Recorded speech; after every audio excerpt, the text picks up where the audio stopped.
We are starting a new series on the podcast called Mindset Myths Busted. We have been wanting to do this for so long, and the gist of it is this. There is a lot of crap out there. There's a lot of false information, and instead of trying to Google things and wade through the fluff and figure out what's real versus what's not, we thought we would do a series for you to look out for those red flags in mental performance.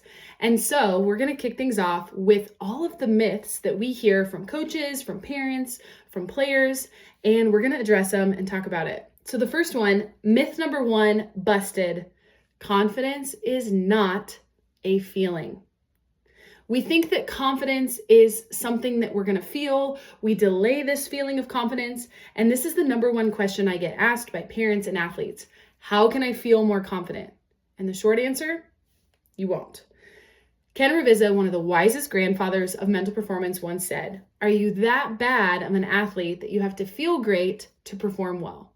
We overemphasize needing to feel great to play well, and it's a myth. Has your athlete ever said, "When I finally hit my first home run, then I will feel confident. If I just make varsity, then I can be confident. I'm not good enough until I can make this team or that team." And when we delay our confidence until we've reached or achieved or checked that box, we're delaying the feeling. And confidence has a tendency to manifest into feelings like happiness, excitement, proud, elated, but actually it's a belief in one's abilities, not a primary emotion. Confidence comes from action. Confidence comes from preparation. The action of confidence will always come before the feelings of confidence. Think about it this way.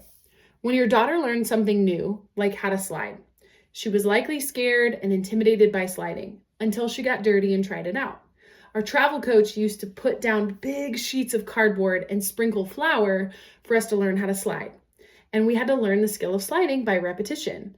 And rep after rep after rep, we felt more prepared to slide in games, which in turn gave us the confidence we needed to do it with less thinking and more trusting our bodies. And so if someone would have come up to us at practice and said, "Fake it until you make it, just be confident," in a skill like sliding, but we had no evidence to support that belief, we would feel the opposite. What's wrong with me? Why don't I feel confident in the skill? And that's the biggest mistake I heartbreakingly see parents and coaches make, is they try to rah-rah and pep talk confidence into their athletes as if it's just a feeling that's magically going to appear by them mentioning it. If we just try to muster up confidence and feel confident, it's creating a belief, and it's actually going to help your athlete create the opposite result. They're going to start doubting, what's wrong with me? Why can't I just be confident like my mom and dad are just telling me to be? And this is the biggest mistake, treating confidence like a feeling. And here's why this is a mistake. Feelings come and go. Feelings are experienced consciously, while emotions manifest either consciously or subconsciously, which is a fancy way of saying that sometimes we can't even explain our emotions. So confidence is an action. It's a choice. It's a decision. It's a commitment. So let's dive further into this. I want to do some definitions. So the definition of confident, when you Google it, full of conviction, certain, or showing assurance and self-reliance. So then if you look at the definition of what confident would be as a verb, confide is the verb version. To have confidence, trust. So then we look at the definition of trust. The definition of trust is assured reliance on character, ability, strength, or truth of someone or something, one in which confidence is placed. But we're still missing one final piece in these definitions. Who? Who are we placing our confidence in? Ourselves. And so what is the definition of self-confidence? Confidence in oneself and one's power and abilities. So really, self-confidence is trusting yourself, not your results, not your stats, your home runs, your radar speed, your pop time, the team you make, or even what people say about you, good or bad. How do you act with confidence? You have to trust yourself to try. You have to trust yourself to fail. You have to trust yourself to try again. And that is the only way that you can fail is if you stop trying. Trying is the action. Trusting is the feeling you get about yourself. There will be days where you don't feel confident. It's impossible to be confident every single day. And that's another myth, is that we're expecting our athletes to be confident 100% of the days.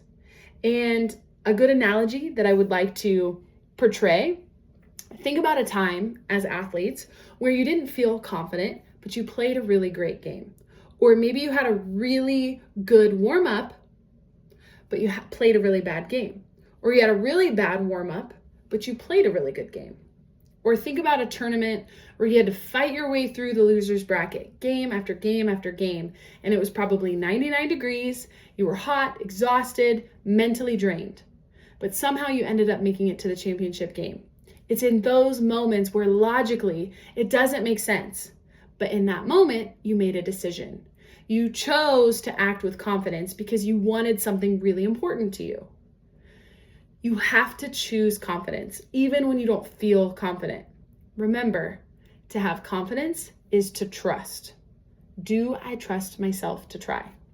Again, today's message is this: the actions of confidence come before the feelings of confidence. You can play well even if you don't feel confident, and if you want to feel confident, and if you wait to feel confident, you will always be riding the roller coaster of feelings. Feelings come and go. Actions, however, are a choice. Act as if means if you're acting in alignment as if the results have already come true, how would you show up knowing that your success was inevitable?